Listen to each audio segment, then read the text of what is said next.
नमस्कार, मैं राकेश वर्मा आप सभी का स्वागत करता हूं आपके अपने परिवार एसएन गुरुकुल पर।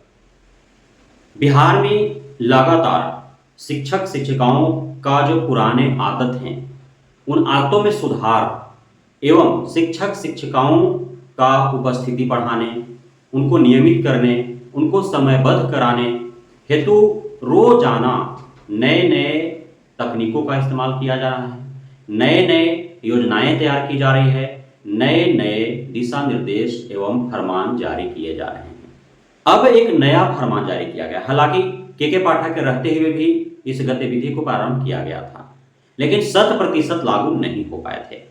पुनः एक बार वर्तमान एसीएस डॉक्टर एस सिद्धार्थ के द्वारा इस पहल को सख्ती से लागू करने का प्रयास किया गया है और अब यह सख्ती से लागू भी होगा, क्योंकि चारों तरफ से जो शिकायतें मिल रही है शिक्षा विभाग को, शिक्षा विभाग इन शिकायतों को दूर करने के लिए एक नए व निमजा तकनीक का इस्तेमाल करने जा रही है। मैंने आपको पूर्व में एक वीडियो जारी करके बताया था कि किस प्रकार से जिस गुजरात मॉडल का नगाड़ा पीट पीट करके और 2014 में मोदी साहब भारत के प्रधानमंत्री के पद पर विराजमान हो गए।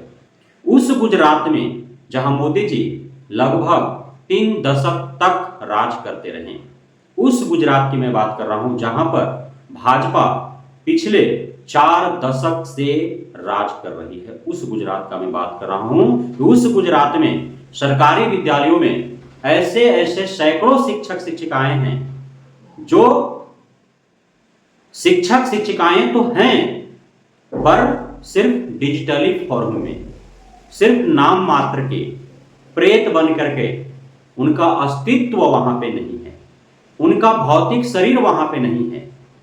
बहुतों ऐसे हैं जो दूसरे देशों में हैं और वहां पर पैकेज पर काम कर रहे हैं और यहां गुजरात में भी सरकारी शिक्षक के पद पर भी विराजमान है।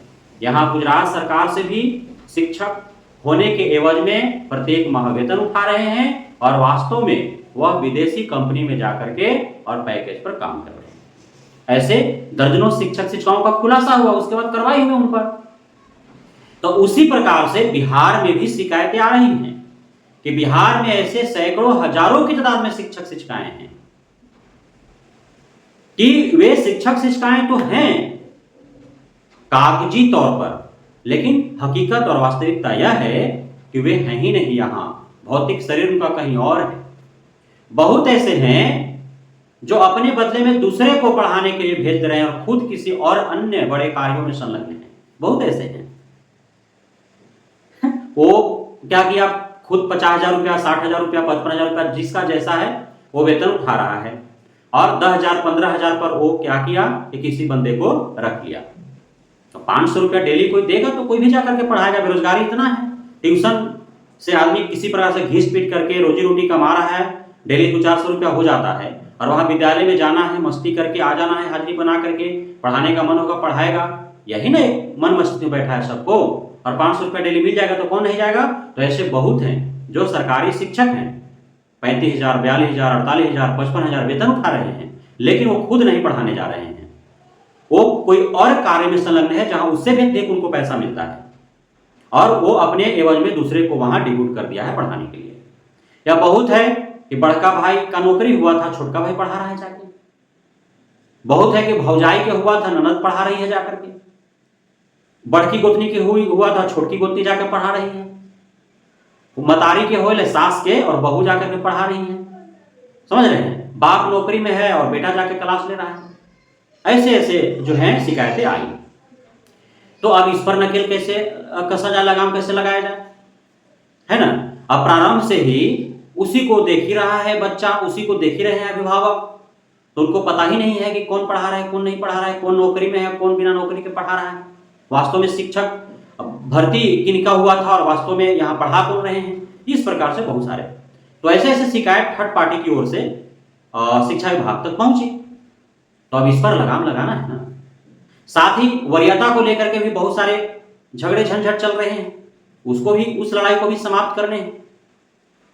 तो इन तमाम तरह के जो उलझने हैं उनको सुलझाने के लिए, उनको दूर करने के लिए नया और निंजा तकनीकें आरंभ किया गया कि सभी विद्यालय में फ्लैक्स बोर्ड चिपकाए जाएंगे। उस फ्लैक्स बोर्ड पर उस विद्यालय में कार्यरत सभी शिक्षक शिक्षिकाएं, चाहे वे नियोजित हों या फिर बीपीएससी हों, पुराने वेतनमान वाले हों या फिर नए विशिष्ट होने वाले हों, सभी का, चाहे वो अध्यापक हो, प्रधानाध्यापक हो, शिक्षक हो, शिक्षिका हो, सभी का उस फ्लैक्स बोर्ड पर फोटो लगेंगे। और वह फोटो लगना चाहिए वास्तव में जिसका नौकरी हुआ है, नहीं कि जो पढ़ा रहा है।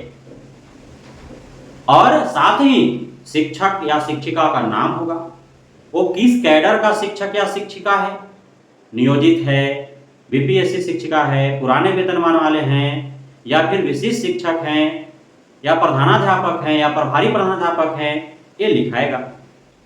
किस विषय के शिक्षक हैं ये लिखाएगा, उनका क्वालिफिकेशन लिखाएगा, योग्यता लिखाएगा, उनका मोबाइल नंबर भी लिखा जाएगा।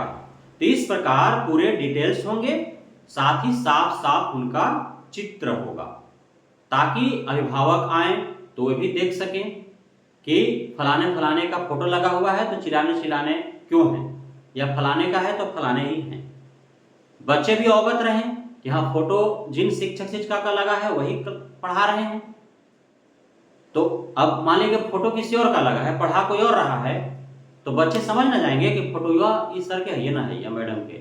अब फोटोया पर जो है ये हाँ है, ये नहीं है, तो इस प्रकार से पकड़े जाएंगे, अभिभावक भी समझ पाएंगे, तो तुरंत कंप्लेन होगा, तुरंत जाएंगे जेल, क्योंकि ये तो बहुत बड़ा गंभीर मामला हो जाएगा कि भर्ती किसी और का, पढ़ा कोई और रहा है, ड्यूटी कोई और कर रहा है, तो ये बहुत गंभीर मामला हो जाएगा। तो इस प्रकार से ये प्रॉक्सी टीचर जो हैं इन पर नकेल कसने के लिए, साथ ही जो वरीयता किनसे अत्यधिक है इसको निश्चिंत करने के लिए, ताकि कोई झगड़े नहीं, इसलिए कि जो फोटो लगेंगे वो सब वरीयता के अनुसार लगेंगे। प्रधानाध्यापक कौन है, उसके बाद कौन वरीय हैं, कौन वरीय हैं, कौन वरीय हैं, कोई वरीय हैं, इस तरह से लगेंगे। जैसे तैसे नहीं, वो वरीयता के हिसाब से लगेंगे, तो फिर लड़ाई झगड़ा खत्म। जिसका फोटो सीरियली होगा पहले वो निचला वाला सवरीय हो जाएगा। साथ में जो प्रॉक्सी टीचर है उस पर भी नकेल कसा जाएगा। गुजरात वाला जो मॉडल है बिहार में नहीं देखने को मिलेगा। तो इन सारे पर नकेल कसने के लिए इस प्रकार से किया गया है। ऐसा सभी विद्यालयों में करना है, सभी प्रधानाध्यापकों को करना है, सभी अध्यापकों को करना है। और यदि ऐसा नहीं करते हैं तो फिर आप पे कार्रवाई होगा। ये शिक्षा विभाग का सख्त निर्देश है। बहुत बहुत धन्यवाद आप सभी साथियों का हमारे साथ जुड़े रहने के लिए, बनाने के लिए, मित्रता प्यार देने के लिए, हम पे भरोसा बनाए रखें।